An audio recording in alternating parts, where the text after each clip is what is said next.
Bismillahirrahmanirrahim. Assalamualaikum warahmatullahi wabarakatuh.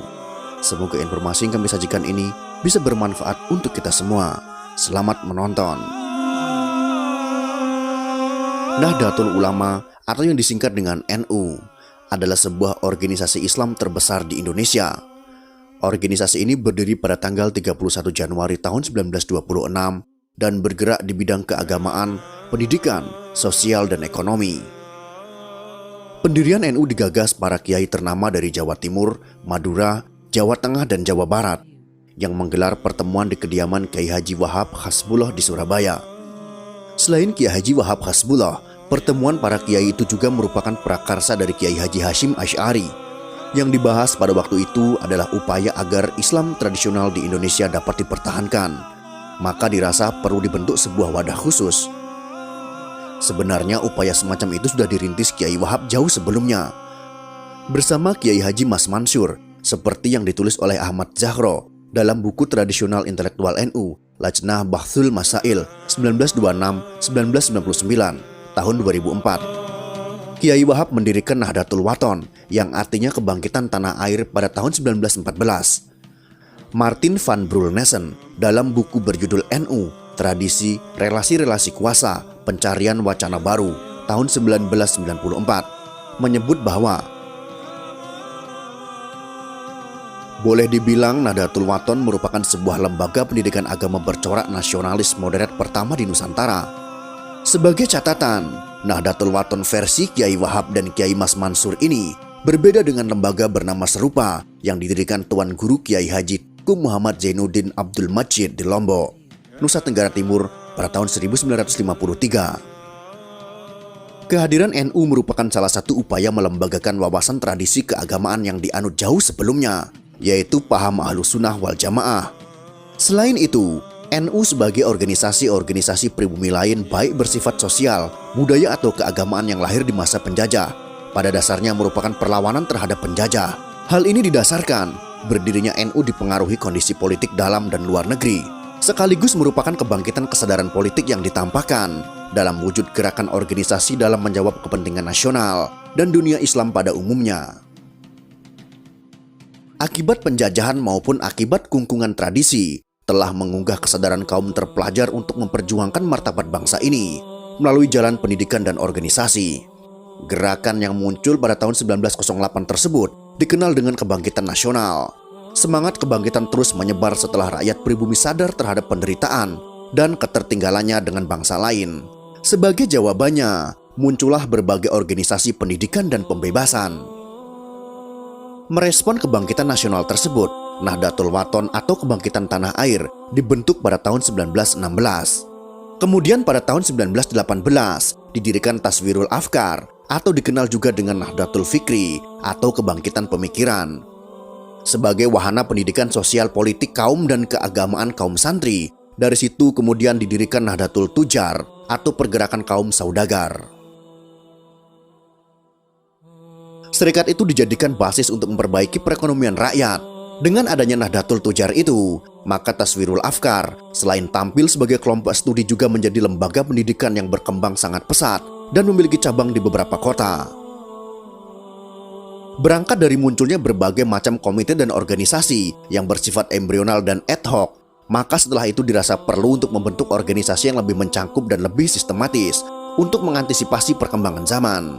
Maka setelah berkoordinasi dengan berbagai kiai, karena tidak terakomodir kiai dari kalangan tradisional untuk mengikuti konferensi Islam dunia yang ada di Indonesia dan Timur Tengah, akhirnya muncul kesepakatan dari para ulama pesantren untuk membentuk organisasi yang bernama Nahdlatul Ulama atau Kebangkitan Ulama pada tanggal 16 Rajab tahun 1344 Hijriah atau tepatnya 31 Januari tahun 1926 di kota Surabaya.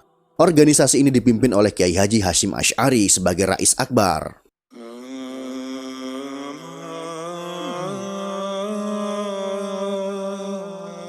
Ada banyak faktor yang melatar belakangi berdirinya NU. Di antara faktor itu adalah perkembangan dan pembaharuan pemikiran Islam yang menghendaki pelarangan segala bentuk amaliyah kaum Sunni.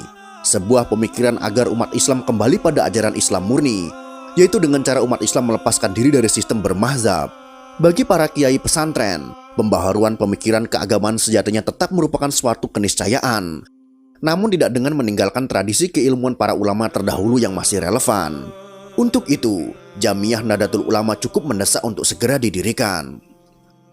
Untuk menegaskan prinsip dasar organisasi ini, maka Kiai Haji Hasyim Asy'ari merumuskan kitab Kanun Asasi, yaitu prinsip dasar. Kemudian juga merumuskan kitab Etikat Ahlussunnah wal Jamaah. Kedua kitab tersebut kemudian diejawantahkan dalam Khitah NU, yang dijadikan sebagai dasar dan rujukan warga NU dalam berpikir dan bertindak dalam bidang sosial, keagamaan, dan politik.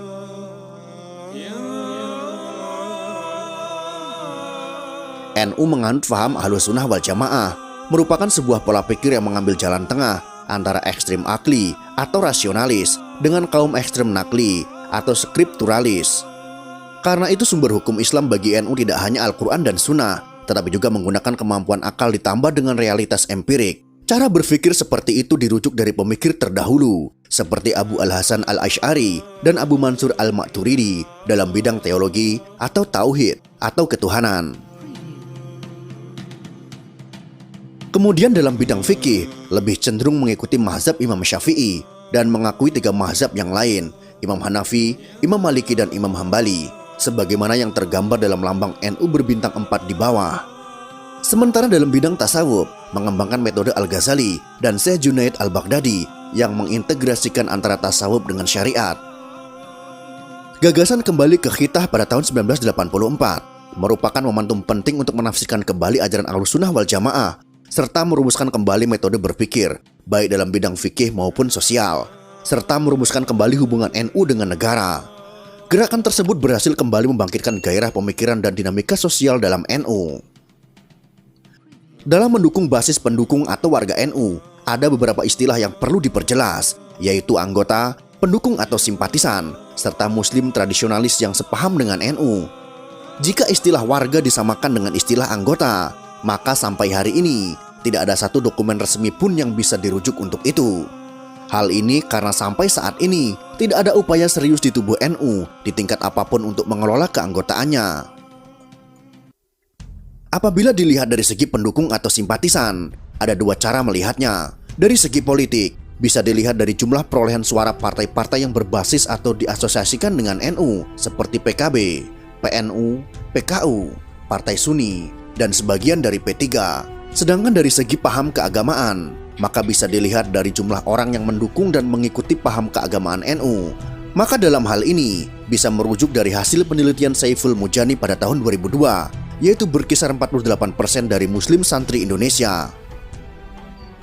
Suwadi Asy'ari memperkirakan ada sekitar 51 juta dari Muslim santri Indonesia dapat dikatakan pendukung atau pengikut paham keagamaan NU. Jumlah keseluruhan Muslim santri yang disebut sampai 80 juta atau lebih merupakan mereka yang sama paham keagamaannya dengan paham keagamaan NU. Namun belum tentu mereka ini semuanya warga NU atau mau disebut berafiliasi dengan NU. Berdasarkan lokasi dan karakteristiknya, mayoritas pengikut NU terdapat di Pulau Jawa, Kalimantan, Sulawesi, dan Sumatera. Pada perkembangan terakhir terlihat bahwa pengikut NU mempunyai profesi beragam. Meskipun sebagian besar di antara mereka adalah rakyat jelata, baik di perkotaan maupun di pedesaan, mereka memiliki kohesivitas yang tinggi karena secara sosial ekonomi memiliki problem yang sama, serta selain itu juga sama-sama sangat menjiwai ajaran Ahlussunnah wal Jamaah. Pada umumnya mereka memiliki ikatan cukup kuat dengan dunia pesantren yang merupakan pusat pendidikan rakyat dan cagar budaya NU. Basis pendukung NU ini cenderung mengalami pergeseran. Sejalan dengan pembangunan dan perkembangan industrialisasi, maka penduduk NU di desa banyak yang bermigrasi ke kota, memasuki sektor industri. Maka kalau selama ini basis NU lebih kuat di sektor petani di pedesaan, maka saat ini di sektor buruh di perkotaan juga cukup dominan. Demikian juga dengan terbukanya sistem pendidikan, basis intelektual dalam NU juga semakin meluas. Sejalan dengan cepatnya mobilitas sosial yang terjadi selama ini, belakangan ini NU sudah memiliki sejumlah doktor atau magister dalam berbagai bidang ilmu selain dari ilmu keislaman, baik dari dalam maupun luar negeri, termasuk negara-negara barat. Namun para doktor dan magister ini belum dimanfaatkan secara maksimal oleh para pengurus NU hampir di setiap kepengurusan NU. Itulah sekelumit sejarah tentang hari lahir Nahdlatul Ulama dari tahun 1926 sampai dengan hari ini. Semoga informasi ini bermanfaat untuk kita semua. Wallahu alam bisawab.